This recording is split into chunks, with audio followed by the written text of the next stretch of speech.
that means that we're going to take resources off of this one over here, which you truly believe in, and we're going to put it on this flyer. Because we don't have unlimited resources. We can't, our customers don't work 24 hours a day, and we can't work 24 hours a day.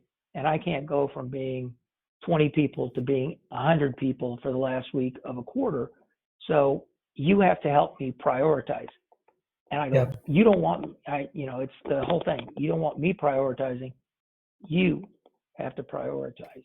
And once I got them to believe in that it was their prioritization. And I said, I don't care if you change the prioritization. If all of a sudden you go 2 days into the last week and you go, that one, I just found something out. It's not going to happen. So can I pull another one up? That's great. We'll take one off, put it on the shelf, and we'll bring the other one down. That's great. There's no harm in that. You just can't have them all down. Yeah. And we got very, very efficient in getting our contracts done because we did these things. We made the process easier. We knew how to approve things, and we prioritized what the deals were coming through. That's great. That's amazing. These are a lot of great accomplishments, and I just need to fill in some missing information, if that's okay with you. Sure. Okay. So, first of all, he said that you identified the issues, and then you had to convince all of the different departments or the stakeholders that about these issues. So, can you talk about your process of convincing these stakeholders? I mean, how did you provide evidence in a tangible way? I mean, I can't even imagine convincing all of these different people. Well, the first thing I'll be you never convince everybody, right? Yeah. And the tangible evidence that you have to have falls into a variety of classifications. It's almost a black art of how you have to do it because in today's environment, everybody thinks that if I get enough metadata on something, I can prove anything, and that's not actually the case when you're talking about something like this. So, for example, convincing the marketing teams had an issue that they felt that the sales teams were modifying their packages. So the sales team, marketing teams would present products in a product set, and they had reasons for doing their product set because they felt that it added value. They felt that it was an advantage to do it that way. And the first step of doing that was, to show that a lot of those product sets, those product packages, had been modified during the contracting process. And that's relatively easy. You go, look, here, you came in as being product set XYZ, and what they did here is you can see they took these two things out and they put this third one in, right? And that doesn't match any product set. And we as the legal team said, as long as you've got an approval to do this, we're not going to argue with you, and you've got pricing approval on it. We're not going to argue that that's going to be it. We're just going to make sure that we're covered up on all the terms and conditions that do that. And then marketing would then see that, because what would happen is shortly down the road, there would be a problem with either billing that, giving internal credit for that, or supporting that product set.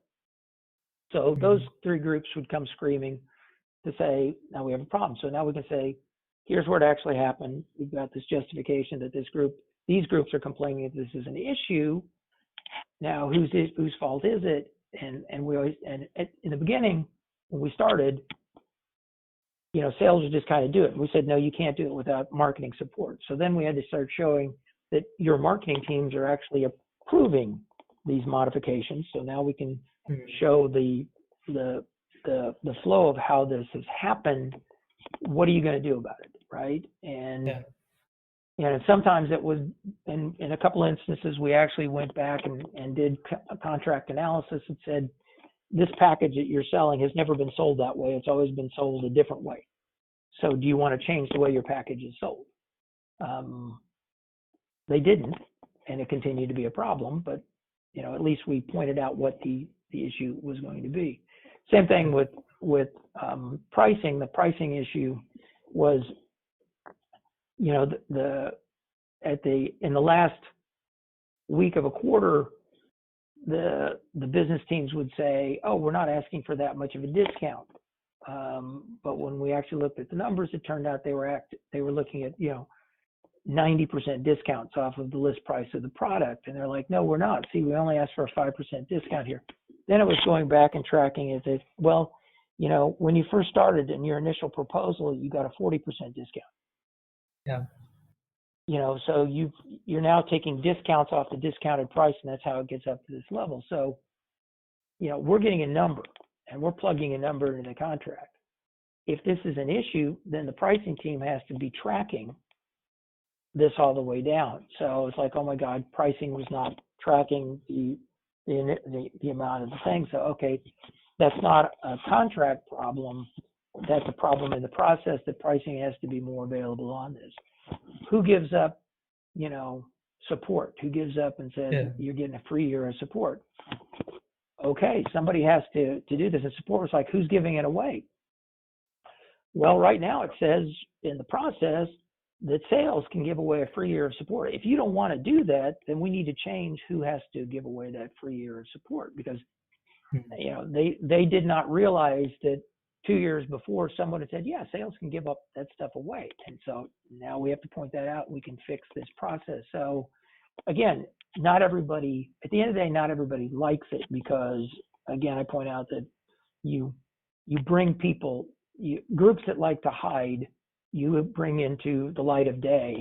That they want to say no, but they don't want everybody to know they're saying no, right? Yeah. Or they've said yes to this, and they didn't want everybody to know that they gave that away.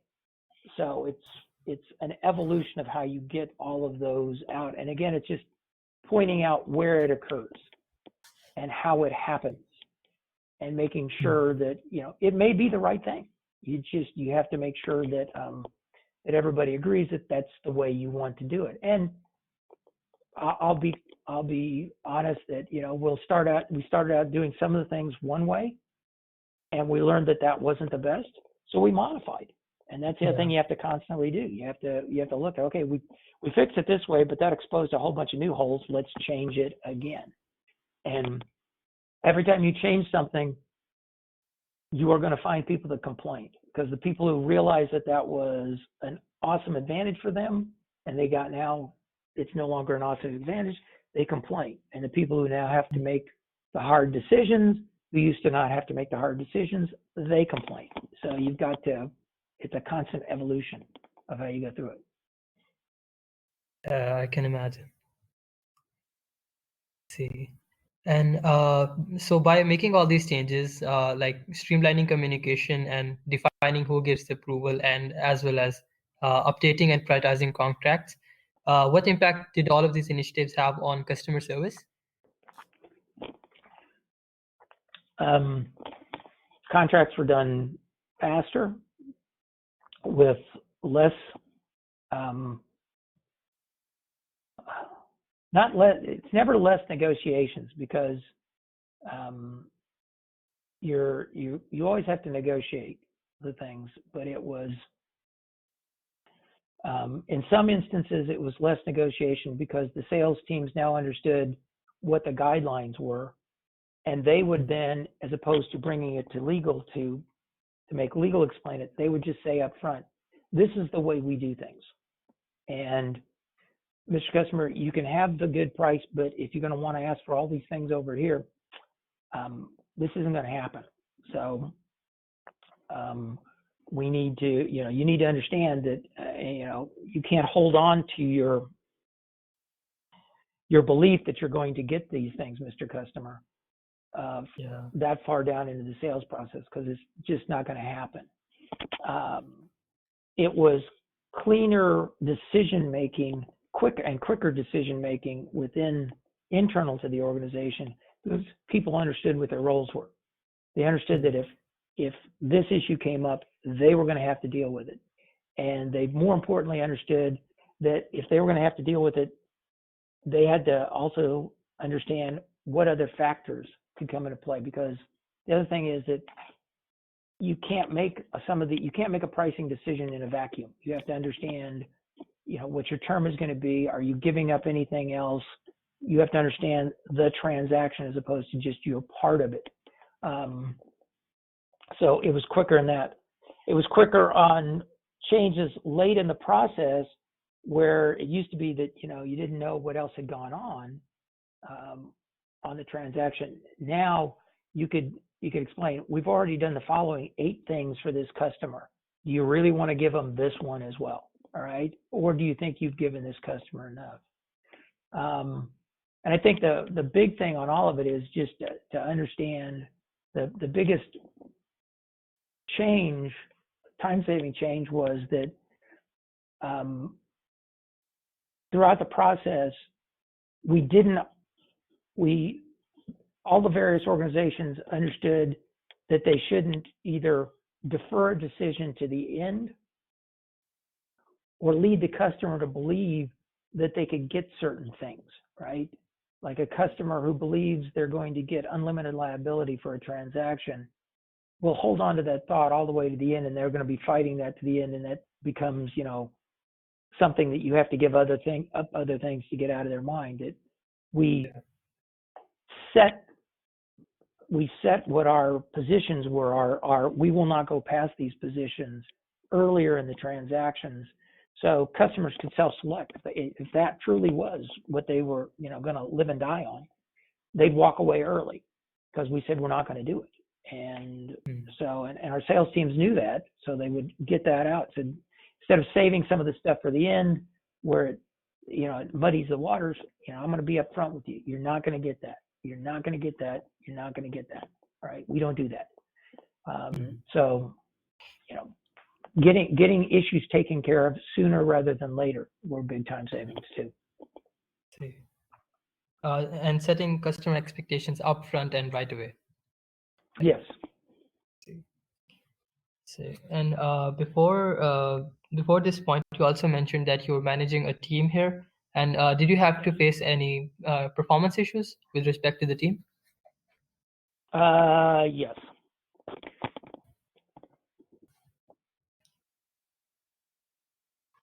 Can you talk about some of the issues that the team was facing and how you resolved them? From performance issue standpoints? Yeah. And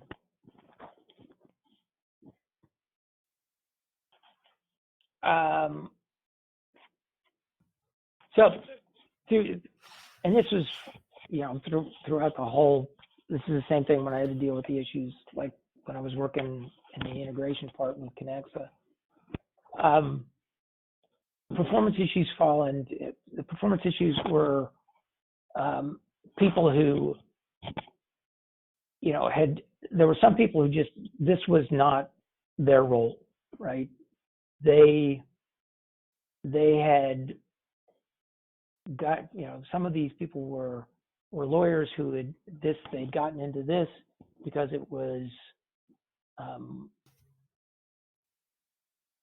they felt was quasi-legal supported or related, and they were just disgruntled that they were not viewed as, an attorney, right? And in some of those instances, those people truly were acting as attorneys, and so I could resolve the issue by, all right, if just having that in your title is all you need, okay, I can work with that. All right, I can work with that. Here's your process. You have to go through the following steps, and I will get you to that point that you are an attorney. Others, that was their crutch, that they just, they felt that by being an attorney, everyone should just do whatever they said immediately. and they could not believe that people would actually argue with them over anything. And that's not a conducive environment when you're dealing a situation where ebb and flow, and that's counseling to them. It's like we're a support organization. We're trying to get things to be done. And we do understand that we have to fix some of the processes, and some of those processes are outside of our control, and we will get through this, and we have to deal with what we can deal with. And, some of those people could handle that, and some of those people could not. And for those that could not, it was, sorry, this isn't the place for you at this point in time. And we moved them out of the organization. It's you have to look at a person and go, this is your role today. Can you do your role today? Right? Are you a person that can do that role and then you can do more of that role? Then I have a path for you to do more of that role. If you're a person that can do your role and roles that are adjacent to it because you have the desire and the capability to do that, then I will find a way for you to do those roles as well. If you're a person that can do this role, but you also have the capability to do a completely different type of role, that's something we're going to look at as well for you to do. And it's that evaluation of the people of not just what they think they can do, but what they can actually do. I've some of the people I had, they were an individual contributor, didn't want to do anything, but I felt that they were management, and I got them into management. They were one of the best managers the company ever had. They were really, really good at it. Other people who had been in management for a few years, they were not managers. And they would tell you, I don't want to be a manager, but I'm in this role. Okay. Yeah. What can we get for you to do? Let's find something else for you. There's other people who thought they were managers. They were in management positions, and they just could not believe that they could not manage. And that's the type of person that you manage out of the organization. Yeah. It's all, and all of those and more occurred, right? Exactly. See. And can you talk about the initiative that resulted in the $3 million per year reduction in global rent? Oh, so one of my roles with Sterling Commerce was, and I'll be blunt, I had no real estate experience going into Sterling Commerce, zip. But when I got there, the